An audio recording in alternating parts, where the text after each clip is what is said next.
مقصد اسلام از نام اسلام سخن میزنن و بر ضد اسلام کار میکنن. اسلام حزب نداره. من گفتنیم من قربانی اون کسی که دلش با زبان یکیست.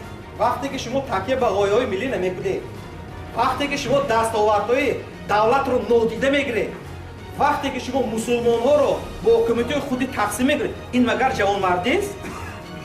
آقای کبیری، شما میگویید که دولت برای ما چیکار کرد؟ از خود بپرسید که شما برای دولت چیکار کردید؟ گفتید فابریکه و زوار بنیاد کردید؟ یتیمخانه ها بنیاد کردید؟